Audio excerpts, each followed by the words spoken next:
ప్రతి మహిళకి కూడా కేర్ అవసరం ఉండొచ్చు. అది వీక్‌నెస్ ఏమీ కాదు. అది మనలోని బలాన్ని కట్టిపడేసే ఒక తాడు లాంటిది. ఏ దారమైనా ఒత్తిడి చేస్తే తెగిపోతుంది.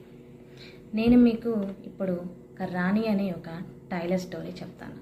ఒక ఊరిలో రాణి అనే ఒక టైలర్ ఉండేది.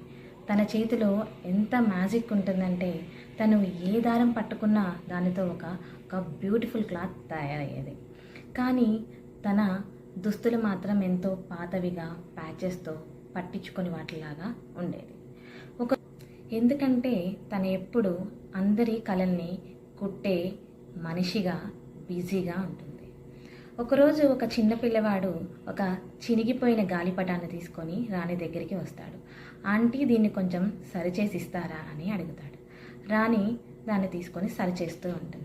అప్పుడు ఆ పిల్లవాడు రాణిని చూసి, ఆంటీ, మీరు ఎందుకు ఎప్పుడు పాత బట్టలే వేసుకొని ఉంటారు అని అడుగుతాడు.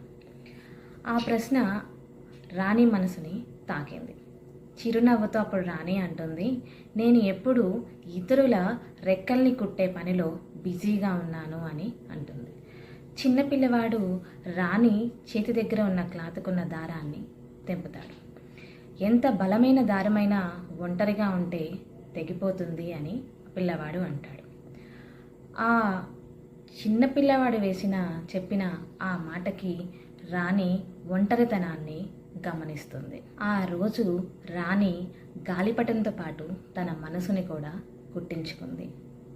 ప్రతి మనిషికి కేర్ అనేది అవసరం ఉండొచ్చు. అది మన బలహీనత కాదు. ఒక్కొక్కసారి అది మనలోని బలాన్ని కట్టిపడేసే తాడు కావచ్చు. ఈ స్టోరీ మీకు మనసుని కనుక టచ్ అయినట్లయితే కామెంట్ చేయండి. మీ అభిప్రాయాన్ని లేక థ్రెడ్ని డ్రాప్ చేయండి. మన మనసు, మన శక్తి అన్నీ ఒకదానినొకటి కలిపి ఉండే ఒక దారం, అదే కేర్. మీ ఎమోషన్స్ ఎటువంటివైనా మీరు ఒంటరిగా ఉన్నారు అని ఫీల్ అవుతుంటే అవి షేర్ చేసుకోవడానికి నేనెప్పుడు ఉంటాను. మీకు ఎప్పుడైనా అలా అనిపిస్తే నాకు DM చేయండి లేదా కామెంట్ చేయండి. I'm always be here to listen your emotions, share your feelings.